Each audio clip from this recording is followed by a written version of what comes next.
নমস্কাৰ আৰু সকলোকে হাই আৰু আপোনালোক সকলোকে মোৰ অন্য এটি ভিডিঅ'লৈ স্বাগতম জনাইছোঁ।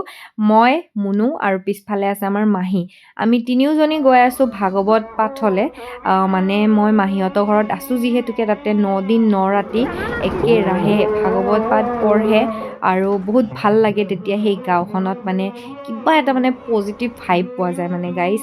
আমি যেতিয়া ৰাতি শুওঁ ন, যেতিয়া সাৰ পাওঁ তেতিয়া মানে পুৰা ভাগৱত পাঠ এনেকৈ পঢ়ি থাকে আমি শুনো ন, মানে ভয়ছো নালাগে আৰু মানে তেতিয়া খুব ভাল লাগে মানে।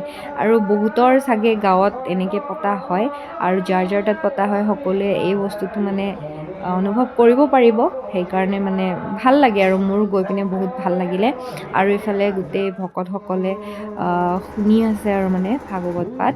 আৰু কোৱা হয় এনেকৈ গাই মাতাৰ কাণে কাণে হেনো যদি আমি আমাৰ আশাবোৰ কওঁ তেতিয়াহ'লে পূৰণ হয় বুলি।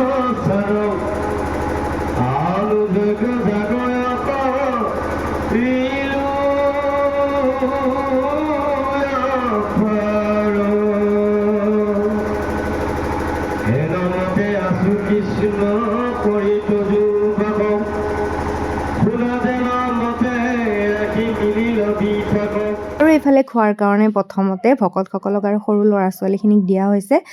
তাতে ৰাইজলে বুলি মানে সকলো কাৰণে বনায় আৰু তেল আদা নহৰু পিঁয়াজ একো নিদিয়াকৈ ইমান ধুনীয়া সুন্দৰ খানা বনায় ন, কি ক'ম আৰু। ইফালে দালি পনীৰ বেঙেনা ফ্ৰাই চব্জি এনেকৈ পাপৰ দিছিলে।